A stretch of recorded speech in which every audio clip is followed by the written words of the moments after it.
I have recently lost my gold status with British Airways, and I have been trying to tell myself that, it's gonna be okay, but imagine getting to Heathrow and instead of going through the first wing, I have to now go through the regular security lane, or even worse, the fast track one. Jokes aside, for the past year, I've been lucky enough to hold the British Airways gold status after I qualified for it in October 2023, and during that time, I've taken a total of 23 flights with BA or other oneworld airlines, and while I certainly felt like I enjoyed the status benefits, lately I've been wondering whether or not it actually saved me any money. Because in order to reach gold, you need almost 3 times as many tier points as you need for silver, and a lot of people argue that silver is the sweet spot because you already have the free seat selection, business lounge access and whatnot, and then gold just builds incremental improvements, well, mostly incremental improvements on top of what silver already has.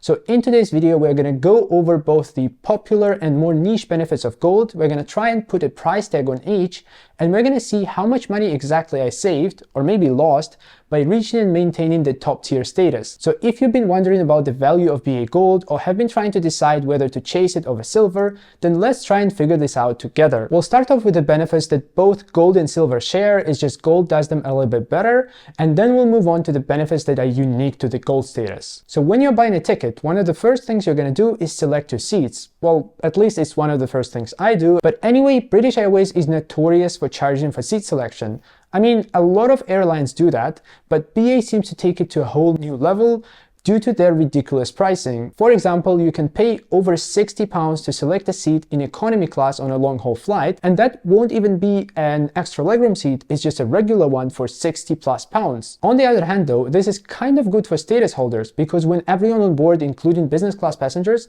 have to pay for their seat selection, being able to select seats for free from the time of booking, which is what you get with silver and gold status, becomes especially valuable. Basically, with silver, you can select any seat for free from the time that you buy your ticket for yourself and everyone else in your booking. The one exception are the extra legroom seats on long-haul flights, which you'd have to pay for. And then with gold, even those are included, plus you get sort of exclusive access to first row of seats in business class and first class. And I think this is especially valuable in Club Europe, where the first row gives you more legroom and just generally feels a lot more spacious. So how much has the seat selection benefit saved me over the past year? Out of the 23 flights I took, 4 of them were in Eurotraveler, which is the short-haul economy class, where the cheapest seat costs £15, and 3 out of 4 of those flights I took with my wife, so that all works out to a total of £105 that I would have spent on seat selection on economy class short-haul flights if I didn't have status and if I had opted to select a seat every single time. Then another 10 of my flights were in Club Europe, where the cheapest seat cost £20. Here, half the time I was by myself and the other half I was traveling with one other person. I also did one flight in premium economy, where the cheapest seat is £50. Then I took another 2 flights in Club World, where the cheapest seat starts from £44. And finally, the rest of my flights were with oneworld airlines in either business class or first class, where the seat selection would have been included with the ticket anyway. And that's basically a total of over £500 that I would have spent on seat selection if I hadn't had the status. But let's be reasonable, I probably wouldn't have paid for the seats every single time, because on most fares you still get to select the seat for free during online checking. So let's say that I would have paid half the time, and that brings our total to a little bit under £300 that I potentially have saved on seat selection by having the BA Gold status. I think that's not bad. Anyway, once you've picked your seat, it's time to pack your bags. And here with the gold status, you also get extra luggage allowance. Basically, you can check in 1 extra piece of luggage in addition to whatever allowance you already have, and then the weight of all your luggage pieces can be up to 32 kilos, pretty much bringing this in line to what you get on first class tickets. The one exception to all of this are hand luggage only fares. You are still not going to have any luggage allowance despite being BA Gold, or silver for that matter. So for me, over the past year, this benefit has saved a total of £0, because I honestly cannot remember the last time I checked in a bag, but I know it can be very valuable for some people. I actually have some friends who were trying to reach status with BA specifically because of the additional luggage allowance. But anyway, for me, this was not the case, and I did not save any money from the extra luggage allowance that you get with gold. So once you've packed your bags, it's time to head to the airport. And here, if you're flying out of Heathrow, or maybe also JFK, you're in for a pretty nice experience, because with the gold status, you're going to get access to the first wing, which has its own check-in area and private security, and it also deposits you straight into the first class lounge at Heathrow Terminal 5. I've got to tell you that for me personally, this benefit was probably the highlight of the gold status, because it just makes the whole airport experience so stress-free and so much faster. And how does this compare to Silver? Well, Silver gets you access to kind of the same facilities, it's just to their business class versions. So basically business class check-in, fast track security, business class lounge. And the thing is, if you're not starting your journey at Heathrow, your experience between Silver and Gold may not be that different, because the fast track lane most likely is going to be the same for business class and first class passengers. Some airports are not going to have first class check-in desks, and neither are they going to have first class lounges. But don't get me wrong, there is still going to be some difference, because there are a lot of great first class lounges in the One World network. But generally, in my opinion, flying out of Heathrow and getting access to the first wing is one of the core benefits of holding the Gold status with British Airways. But now, how do we actually put a price tag on these airport benefits? Well, it is going to be a little bit tricky, and it's going to be a little bit arbitrary, but basically at Heathrow Terminal 5, you can pay £12.50 to gain access to the fast track security lane. This is the same lane that you get access to as a business class passenger or holder of the Silver status, but you cannot actually pay to gain access to the first wing. But if theoretically someone told me that I can use the first wing and the first lounge, basically the whole like end-to-end experience, for say £20 at a time, I would definitely take that deal every single time that I fly out of Heathrow. So that is what I'm going to do. I'm going to theoretically value this at £20. This is very subjective, and this is purely my valuation, because this is the amount of money I would be happy to pay every single time to use the first wing experience if I didn't have the Gold status. Well, actually, I no longer have the Gold status. And so looking back at past year, out of my 23 flights, 8 of them started at Heathrow. One of those 8 flights was in first class, so I would have had access to the first wing anyway, so I'm not going to count it.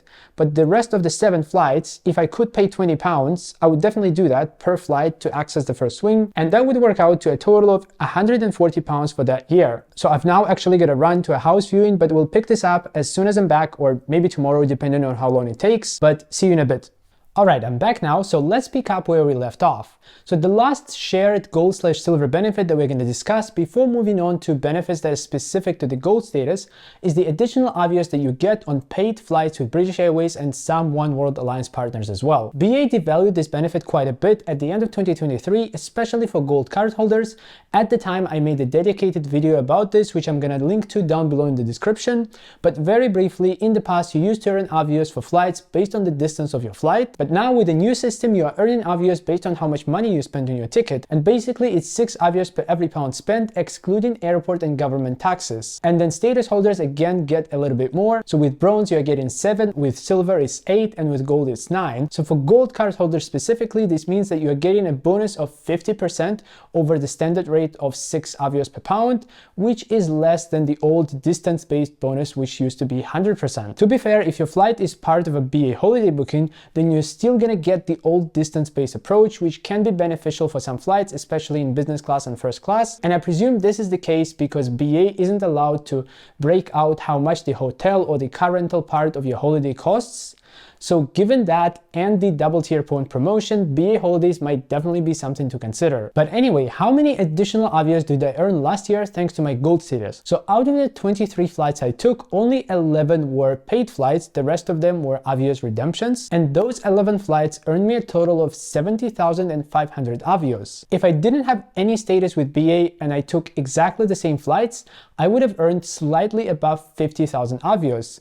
And by the way, if I had Silver instead of Gold, that number would be at 60,000 Avios, which basically means Gold gave me 20,000 Avios extra on top of what I would have earned if I didn't have any status with BA. Now 20,000 Avios are worth conservatively £100 because that's exactly the amount of value you're going to get if you exchange your Avios into Nectar points and spend them on shopping. I know that spending Avios on booking flights would yield potentially much bigger value, but let's stay conservative for the purposes of this video. So that's a total of £100 that I earned in value from the additional Avios that the Gold status gave me. And by the way, the value of the benefits that we've looked at so far altogether comes out to a little bit over £500, at least in my subjective valuation. And now let's move on to the perks that are unique to the Gold status and which Silver doesn't have an equivalent for. First of all, with the Gold status, you can book an Avios seat in economy class on a flight that doesn't have any Avios availability in economy as long as the cash tickets are selling under the V fare or lower. The V fare is far from being the most expensive one, but on some routes and on some dates it can be quite pricey, making this benefit somewhat valuable. And let me give you a specific example to make it a little bit clearer. Basically, last year my wife and I were looking at going to Barcelona for a short vacation at the end of August. And my wife, as usual, prefers to fly out of London City Airport because it's quite close to where we live, and it's also an amazing airport to fly out of, especially if you're in economy. So when we looked up the tickets, the return flight in economy for both of us would come out at around £600. So we looked into using Avios instead, but there wasn't any availability. But then when we tried it with my account, the seats did show up along with a message that additional seats were unlocked in economy class thanks to my gold status. So what we did is we booked the same 2 seats in economy class using 31,000 Avios and £70 in taxes, which means we got a saving of £530 by using 31,000 Avios. But the question is, how much money did that gold status benefit of unlocking economy seats actually save us on this occasion? Well, let's assume that we didn't have the gold status and we instead booked the cash tickets using £600. And then those 31,000 Avios that we now have, because we didn't spend them on those tickets, we're going to spend on something else. And let's assume we get a decent value out of them of 1p per Avios, which means 31,000 Avios are going to save us £310, which means the gold status allowed us to get £220 of value additionally out of those 31,000 Avios. But now the thing is, we didn't have to actually book the flights out of London City. We could have flown out of a cheaper airport. How do we account for that possibility? Well, it's kind of tricky, so let's just do what I always do, and let's just divide the value by 2 to account for the fact that we actually could have just gotten cheaper tickets, even though we strongly preferred London City Airport. And so if we divide 220 by 2, that gives us a value of £110, and I'm very comfortable to say that I feel like this benefit has saved me £110 over the course of last year. Now, the second part of this whole additional Avios availability story is a benefit called Gold Priority Rewards. Basically, Gold Priority Rewards allow you to book an Avios ticket in business class on any flight, even if it doesn't have any Avios availability, as long as it has cash availability under any fare whatsoever. At this point, you might say that this is too good to be true.